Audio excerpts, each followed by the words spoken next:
for me, I prefer having brides and grooms, obviously separately, getting ready on the same premises. It makes it easier as a wedding planner to make sure that we are sticking to times and not getting carried away, that people are ready when they're supposed to be ready.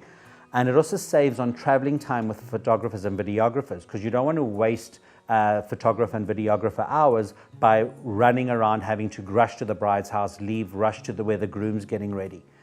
For the groom, it's pretty easier and his groomsmen to get ready. They just need a room, obviously a table where they can have their whiskey and their little snacks and a good laugh, and somewhere where they can use the bathroom. For a bride, it's a bit more complicated. In the bridal suite, make sure you've got a long mirror. You also want somewhere to hang the dress, that you're not getting it creased. One thing I would also make sure with your venue, or bring it from home, is have a steamer, because I think that you've maybe put your dress in a bag to keep it clean. You take it out the bag and it's creased. So I think maybe a steamer would be a good idea to have in the room. Also, for the makeup artists, the hairstylists, make sure that you have plenty of plugs, because you don't want them fighting over trying to get extension cords last minute and that type of thing, and plugs. I would always encourage less people in the room, in the space, because you are going to be nervous, and there are lots of different personalities and they tend to come out on the wedding day. You need to make sure it's a venue that complements your look.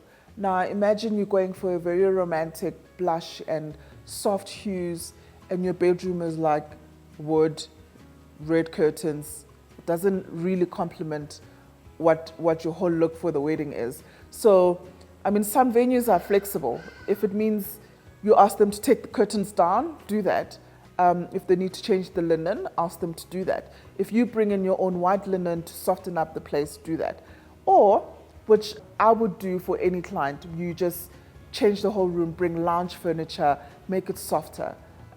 Just so that your getting ready pics don't contrast a lot with what everything else is going to look that you've created and come up with a concept. We really ensure that you're close to the venue. We would hate for you to have to sit in a car with your makeup for over an hour, because this often happens, and by the time a client gets to the wedding day, she's already hot and flustered, although if you have the full aircon running in a vehicle, you shouldn't be, but it does happen. You also wouldn't want any emergencies to happen along the way. We don't know what's happening on public roads. We don't know the condition of public roads. We don't know the safety of public roads. We don't know about flat tires. The amount of creasing, the amount of inconvenience with regards to the traveling time, those are factors that get people slightly edged up for the day.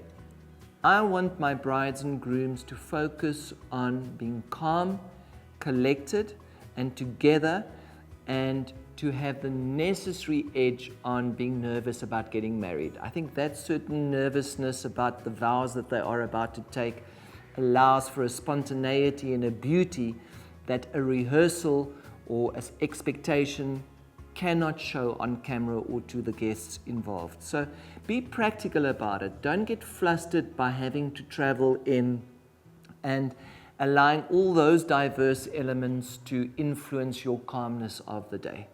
Thank you so much for watching. We upload new videos every week. Please subscribe and hit the bell to get notifications. Also, leave your comment below and tell us what you would like to see on our channel.